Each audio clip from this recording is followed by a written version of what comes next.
السلام عليكم، يا رب تكونوا بخير. فيديو النهارده تشجيع يخليكي تعملي الجاتوه في البيت بكل بساطة وناجح جدا، ومن أول مرة هتطلعي 12 قطعة جاتوه أو دستة جاتوه بأربع بيضات بس وبنص كيلو من دقيق الاسبونج. هتلاقي كل حاجة بقى في الفيديو ده، من أول طريقة الاسبونج وكمان الكريمة، الحشو، الجناش، التغليف، وكمان تقطيع الجاتوه. يعني يعتبر فيديو شامل وملف شامل كده عن الجاتوه، وفيديو مختصر جدا وإن شاء الله هتستفادي منه. قبل ما نشوف الطريقة نصلي على الرسول، اللهم صل وسلم وبارك على سيدنا محمد. أول حاجة هنقسم المكونات على 2. هنعمل دقيق الاسبونج الأول. احتجت 2 بيضة، عليهم باكو فانيليا، عليهم ربع كيلو من دقيق الاسبونج الجاهز، 250 جرام من دقيق اسبونج الفانيليا. نخلت الدقيق كويس، وبعدين هضيف ربع كوباية مية، ضروري تكون المية ساقعة علشان تشغل الاسبونج. قلبت كده قبل ما اشغل المضرب علشان الاسبونج كده يندمج مع البيض، وهنضربه حوالي 7 دقايق لحد ما الخليط يتضاعف حجمه ويكون الخليط لونه ابيض ومتماسك كده زي ما انتوا هتشوفوه دلوقتي. ضروري تضربوا الاسبونج لحد ما توصلوا للقوام ده. حضرت الصينيه بتاعتي عادي، مفيش ورق زبده، استخدمت ورق كراسه ودهنته بحاجه بسيطه من الزيت. انا استخدمت الصينيه المستطيله اللي هي بتكون اكبر مقاس في الثلاث مقاسات من الصواني المستطيله دي، اكبر مقاس فيهم.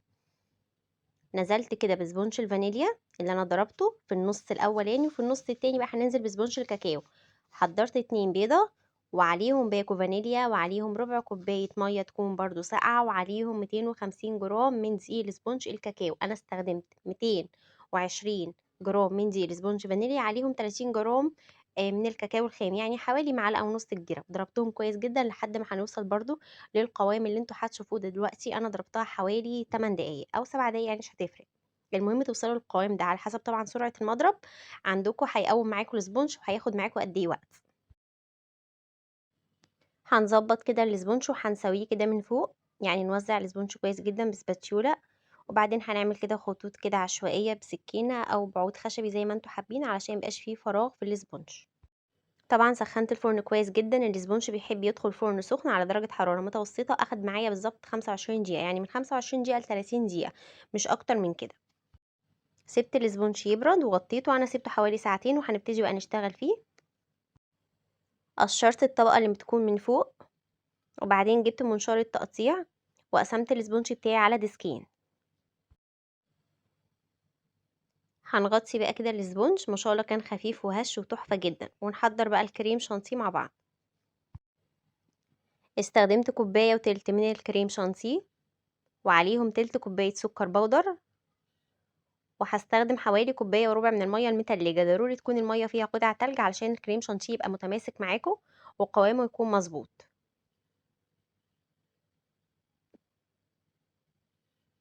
هنضربهم بقى كويس جدا، يعني حوالي 5 دقايق لحد ما نوصل للقوام المتماسك للكريم شانتيه ويتضاعف الحجم.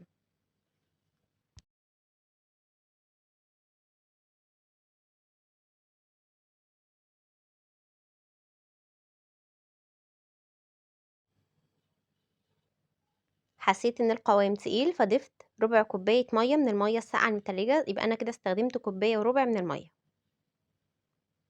ضربتهم برضو كويس جدا مع بعض، ده القوام اللي انا عايزاه للكريمة. قسمت الكريمة كده لجزئين، جزء ابيض والجزء التاني انا هطعمه بالنوتيلا. تقدروا تستخدموا كاكاو خام او جناش زي ما انتوا حابين. النوتيلا صراحة بتدي طعم حلو قوي للكريم شانتيه. انا بفضل يعني يا تضيفوا جناش شوكولاتة يا تضيفوا نوتيلا، بفضلهم يعني اكتر من الكاكاو. بس لو حابين تغمقوا درجة الكريمة شوية هتضيفوا معلقة كاكاو، بس انا بحب الدرجة كده تمام والطعم كده تمام. جبت بقى اول ديسك معايا وهنسقيه كده كله بشربات خفيف، وبعدين هنوزع طبقة الكريم شانتيه على الجزء الكاكاو. هنضيف كريمتين نوتيلا، وعلى الجزء الفانيليا هنضيف الكريم شانتيه اللي انا مضفتلهاش حاجه. تقدروا برضو لو حابين تطعموها تقدروا تضيفوا نوتيلا بيضه يعني براحتكم، تقدروا كمان تضيفوا كراميل زي ما انتوا حابين يعني.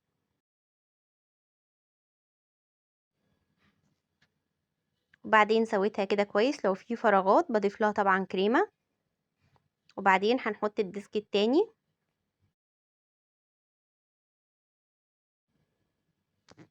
وكذلك برضو بنسقيها كده بالشربات الخفيف وهنغلفها بالكريمة.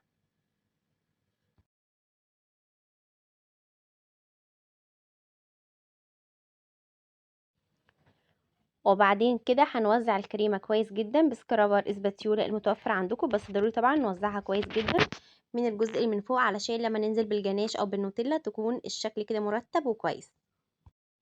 ما بهتمش بتغليف الجناب قوي علشان كده كده بنقطعها بالسكينة في الاخر.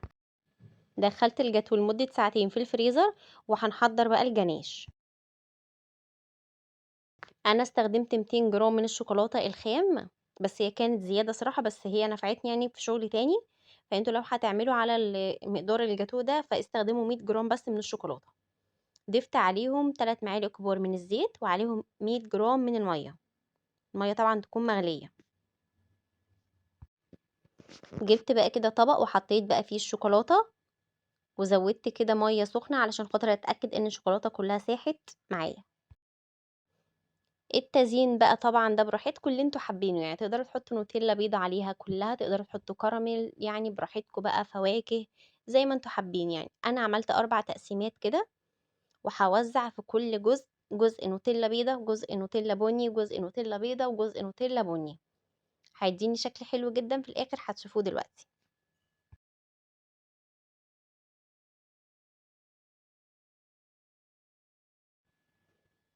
والنوتيلا برضو انا بخففها بمعلقة زيت، سواء البيضة او البني.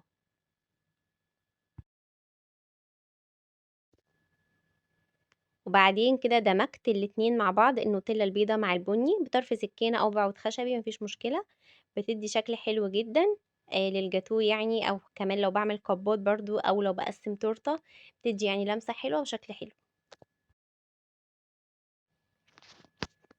وفي الجزء التاني بقى اللي هو الشوكولاتة هنوزع كده جناش الشوكولاتة.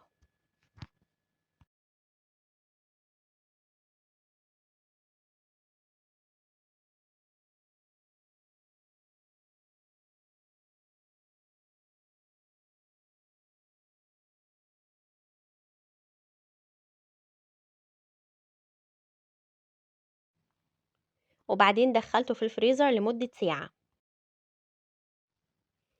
وبعدين طلعته كده وهنقسمه مع بعض. انا هنا عملت غلطة صغيرة، كان مفروض اني اقطع الاربع جوانب الاول قبل ما اقسم الجاتو، بس ما فيش اي مشكله يعني عادي انا قطعت الاربع جوانب، بس هي كانت افضل يعني عشان الجاتوه كده ما يفضلش الجنبين يعني يروحوا وييجوا يعني تمام. بس ما فيش اي مشكله.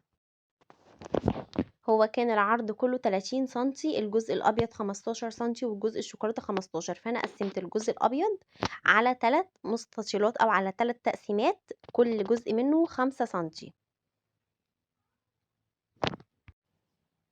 فكانت قطعه الجاتوه مقاسها 5 في 10، هي بتكون كده 5 في 10 او 4 في 9، مش اكتر من كده. زينتي كده بالكريسبي الابيض والبني بالكنزي توتو بالنجوم، ممكن تعملي خطوط بالنوتيلا، خطوط من مربى الحليب، يعني متوفر عندكم. الشكل ما شاء الله روعه، والطعم بجد اروع واجمل. يا رب يكون الفيديو عجبكم. ما شاء الله هو هيطلع معاكم دستة من الجاتوه، يعني 12 قطعه جاتوه عامليها بايديكي احلى وانضف. يا رب يكون الفيديو عجبكم، واستنوني في فيديو جديد، والسلام عليكم ورحمه الله وبركاته.